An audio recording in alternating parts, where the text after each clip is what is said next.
Hello everybody, and welcome to Ancient Architects. Please subscribe now to get the latest ancient history news and independent research from around the world. We've all seen pictures of the Great Sphinx, and some of us have even been lucky enough to visit. And whilst we gaze at the splendour of the enigmatic statue, we often don't notice some of the obvious yet finer details, specifically the fact that there are 4 rectangular box-like constructions on its flanks, 2 on the northern side and 2 on the south. They were uncovered by August Mariette in the 1850s as he was clearing away the sand from around the Sphinx, and at that time there were in fact 5 of these boxes in total. Unlike most constructions in ancient Egypt, the arrangement of the boxes seems to be asymmetrical and somewhat random. So, what are they? Well, Mariette thought they were possibly some kind of buttresses to add strength and stability to the sloping masonry that was added to the body of the Sphinx, but he changed his mind when he discovered pieces of a large statue of Osiris close by. The statue was made of 28 separate blocks of stone, and in the 1850s, the fragments, including the white limestone face and crown, were badly worn and weathered. Mariette therefore believed that the boxes around the Sphinx were in fact bases or pedestals for statues. This is just an idea, and by no means a definitive explanation, because although the remains of a statue were found near one of the boxes, where were the 4 other so-called statues? According to the experts that have examined the boxes, they were constructed in the 18th dynasty, the time when the cult of the Sphinx, which at this time was named Horemheket and associated with the god Herakti, re-emerged. Amenhotep II built a new Sphinx temple to the northeast of the statue, Tutankhamun built a villa close by, and there was supposedly an earlier structure created by Thutmose III. Just about all of the 18th dynasty kings created stelae and statues showing their own face on the body of the Sphinx lion.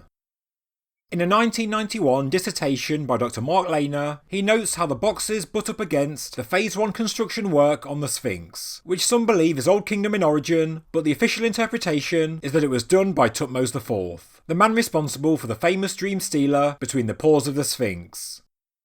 I personally think that the 4 legs of the Sphinx were added in the 18th dynasty, to convert the natural mound of rock into a lion. The 4 legs and tail seem to be 100% masonry constructs, and therefore I see no physical evidence to say that the Sphinx was a dog or lion any time before the 18th dynasty. Of course, I'm yet to trawl through the ancient Egyptian texts, like Chuck has done on the CFAP 7865 channel, but from a physical perspective, there is no evidence to say that there are paws made from bedrock under the masonry.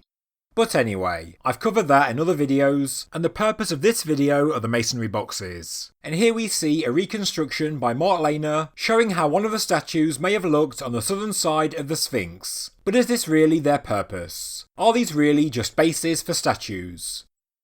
Looking at them in a little more detail, and the largest box on the south side has a width of 5.26 metres or 10 royal cubits. It is 3.29 metres tall, making it almost level in height with the front paws. The interior of the box is empty all the way down to the bedrock floor of the Sphinx enclosure, and the space inside measures 1.85 metres by 2.6 metres, and the walls are approximately 2 metres thick.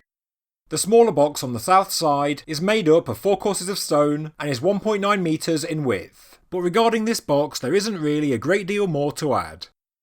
The smallest box on the north side of the monument was found in a dismantled state, and Emil Boresi reconstructed it, although parts of the original masonry were missing. Inside it were limestone boulders, cut blocks, chips and granite fragments. It seems that the boxes were very much filled in with random material to give it strength. Probably to support something on top, whether a statue or something else. The large northern box is a closed cube of masonry, 4 metres wide, 2.7 metres tall and 3.4 metres long, sticking out the side of the Sphinx's rump. It too was packed with limestone blocks, chips, sand and mortar. The boxes show different phases of restoration work, even in more ancient times, and Mark Lehner himself says that they are strange structures that defy immediate and obvious explanation. He says it is even stranger that they have received little comment or attention, except by Mariette, who discovered them in the 19th century. Lehner explains that the boxes all show evidence of use as plinths or bases, but he himself says that there is doubt about their use. You can't help but think that they ruin the effect of the colossal Sphinx monument. It would certainly look better without them, and they are a very strange addition to the site. Therefore they must have had a specific purpose, because everything on the Giza Plateau seems to be deliberate and calculated. So, I spent yesterday doing some of my own investigation work, but what really is the most difficult thing to find is a detailed and accurate map of Giza. Google Maps and Google Earth seem to show Giza a little skewed, making it hard to look for alignments in such fine detail. Older detailed diagrams don't show the position of the boxes around the Sphinx, and their accuracy also seems to be quite out, sometimes by quite some margin. I ended up using a satellite photograph with the best resolution I could find, and I used this to start drawing lines through the Giza Plateau using the 4 boxes as markers, and I was instantly astonished by what I had found. Whether or not anyone has done this before me, I honestly don't know. What I'm presenting in this video is my original work. I first drew a line from the southern small box through the northern large box and extended it across the Giza Plateau, and interestingly, I reached the southwestern corner of the Great Pyramid. I then drew a line through the 2 smallest boxes, and it ended up at the southeastern corner of the Great Pyramid. Okay, was this just a coincidence? I then remembered what Mariette said, and that there was once a 5th box on the northern side that is no longer there. But where was it positioned? Lena says there is evidence it was around 9.3 metres to the east of the northern small box, as there is masonry that protrudes from the Sphinx. I next drew a line from the large southern masonry box through the position where the missing masonry box should be, and the line ended up at the northeastern corner of the Great Pyramid. So, what next? Well, it gets even more interesting. Draw a line through the 3 boxes on the northern side, and it lines up with the northeastern corner of the Khafre Pyramid. Then, draw a line through the 2 southern boxes, and you reach the southeastern corner of the same pyramid. This surely can't be a coincidence. But, to be honest, I'm being cautious, and after making this video, I need to spend time finding better satellite imagery and contacting the Egyptian authorities for precise and accurate diagrams, but it does look like I might be onto something. What were the 18th dynasty Egyptians trying to tell us? For a start, for these alignments to be true, what stood on the boxes must have been taller than the back of the Sphinx, so you could actually visually line them up. Whether statues or obelisks, there must have been some kind of site marker on each box, and perhaps also some kind of viewing platform. For the Khafre pyramid alignment specifically, extending the 2 lines in the other direction means they cross at the end of the front right paw of the Sphinx. Is this an important position? Is something hidden at this location?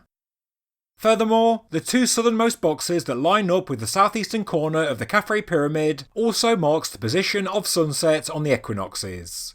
The sun would have illuminated the statues, obelisks or markers that stood on the boxes when viewed from the Sphinx temple behind.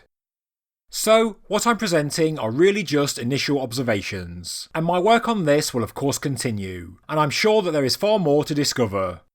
For example, one line terminates in the centre of the Sphinx temple and another in the centre of the Valley temple.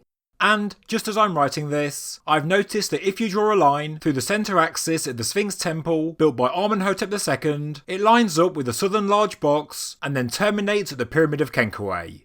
Furthermore, the line from the northeastern corner of the Great Pyramid terminates at the end of the Wall of the Crow next to Gebel Gibli, and although I am still looking to confirm this, the line from the southeastern corner of the Great Pyramid I believe goes through the tunnel under the Wall of the Crow. One line that we've not looked at yet, that joins 2 Sphinx boxes, once extended to the south, goes through the ancient Coptic cemetery and terminates at the natural cavernous hill or Inselberg of Gebel Gibli. 2 very important locations with regards to the ancient history of Giza.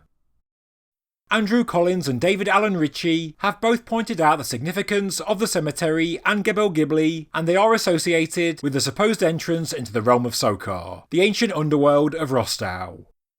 So, what I think I have discovered is that the 5 boxes that surround the Sphinx, one of which is now missing, line up with key features on the Giza Plateau, and there seems no doubt that they were placed there for that purpose.